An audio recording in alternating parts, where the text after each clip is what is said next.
एक व्यक्ति ने अपने यहाँ एक कबूतर, एक मुर्गा और एक बकरा पाल रखा था। उसके घर में एक बड़ा मोटा ताजा चूहा भी रहता था, जो उस व्यक्ति को बहुत परेशान करता था। उसने दुखी होकर उससे चूहे से छुटकारा पाने का निश्चय किया और वो अपनी पत्नी से बात करता है कि क्यों ना हम एक चूहेदानी लेके आते हैं, जिसमें इस चूहे को पकड़कर मार देंगे। ये सब बातें चूहा सुन लेता है और उनको बात करते हुए देख लेता है। वो घबरा जाता है और घबरा करके सबसे पहले वो कबूतर के पास पहुंचता है और कबूतर को जाकर के बताता है कि भाई भाई, मैं खुद अपने कानों से सुनकर आ रहा हूँ, आंखों से देख के आ रहा हूँ कि जो इस घर का मालिक है वो घर में चूहेदानी लेके आ रहा है। इस पर कबूतर बड़ा जोर से हंसता है और वो ये कहता है कि भाई, चूहेदानी लेके आ रहा है तो ये तेरी समस्या है, इससे मेरा लेना देना तो कुछ है नहीं।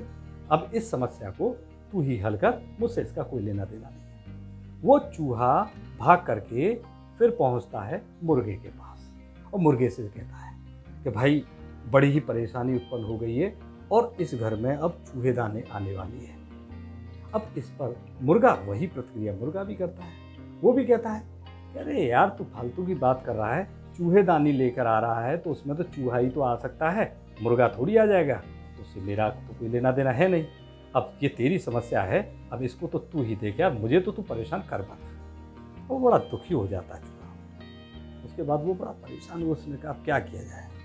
उसने सोचा कि इस घर में एक बकरा भी रहता है, हो ना हो वो बकरा मेरी जरूर मदद करेगा। वो चिंतित दुखी होकर के उस बकरे के पास गया और बकरे से जा करके अपने दर्द को बताया कि बकरा भाई, मेरी मदद करो और इस तरह से वो जो है चूहेदानी ला करके और पकड़ेगा और मुझे मार देगा। बकरा आराम कर रहा था। बकरे ने कहा भाई, ये तेरी समस्या है, उस चूहेदानी में मैं तो आने से रहा और इससे मेरा कोई लेना देना नहीं है। और ये कह के भाई तू जा, मेरा आराम का समय है, इसमें मुझे किसी तरह का कोई कुछ नहीं कर सकता, तू अपनी समस्या का हल खुद ढूंढ। दुखी हो गया बेचारा चूहा। अब उसने देख लिया चूहे ने कि माने कि भाई, कोई भी जो है मेरी मदद करने के लिए तैयार नहीं है। अब तो एक काम किया जा सकता है, वो ये कि मैं क्यों ना चुपचाप इस घर को छोड़ करके कहीं अन्यत्र चला जाऊं। तो चूहा जो है वो तो अन्यत्र चला गया। रात में उस व्यक्ति ने चूहेदानी को लगा दिया और वो सो गए। जब बिल्कुल रात हो गई, मध्य रात्रि में एकदम खटकी सी आवाज आई, तो उस व्यक्ति की पत्नी को लगा कि चूहा इसमें आ गया है और वो उठ करके उस चूहेदानी को देखने के लिए गई। अंधेरे में बिल्कुल उसे कहीं कुछ नहीं दिखाई दिया और जैसे वो चूहेदानी के पास पहुंची तो वहां उस चूहेदानी में चूहा तो था ही नहीं, लेकिन पास में एक सांप जरूर था और उस अंधेरे में उस सांप ने उस महिला को काट लिया। अब जब एकदम से उसने आवाज लगाई तो वो व्यक्ति उठ करके आ गया। उसने देखा कि इसने सांप ने काट लिया है। वो तुरंत जो है वैद्य को बुला के लेके आया।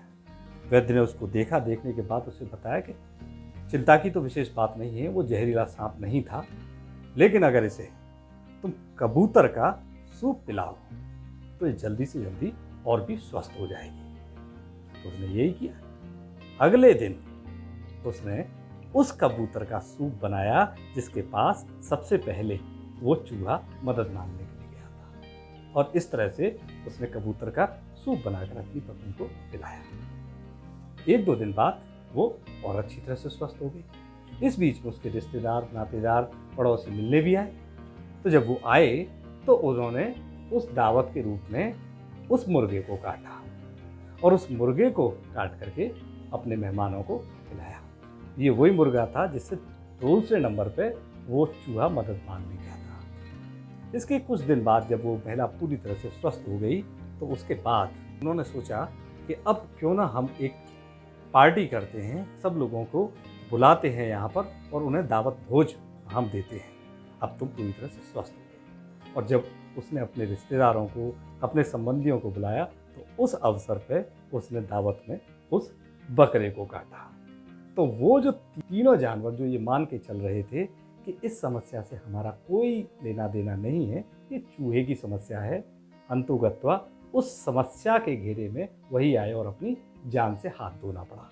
और जो चूहा जिसके लिए समस्या उत्पन्न हुई थी वो परिस्थिति के चलते हुए इससे बच गया और कहीं अन्यत्र चला गया था।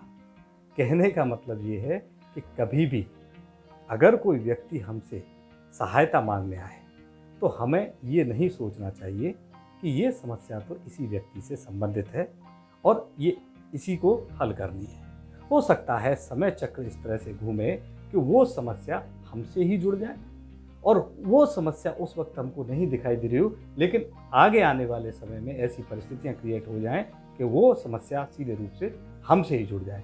और इससे भी महत्वपूर्ण बात, कभी भी किसी की परिस्थिति में हम लोगों को हंसना नहीं चाहिए, ये ईश्वर को भी बुरा लगता है। इसलिए जब भी कोई व्यक्ति मदद के लिए आए तो हमें उसकी सहायता जरूर करनी चाहिए। बहुत बहुत धन्यवाद। आप सभी से अनुरोध है कि ऐसे रोचक जानकारीपूर्ण वीडियो के लिए इस चैनल हमारा इंडिया को अभी सब्सक्राइब कर बेल आइकन बटन को अवश्य दबा दें ताकि नई वीडियो की जानकारी आपको तुरंत मिल सके।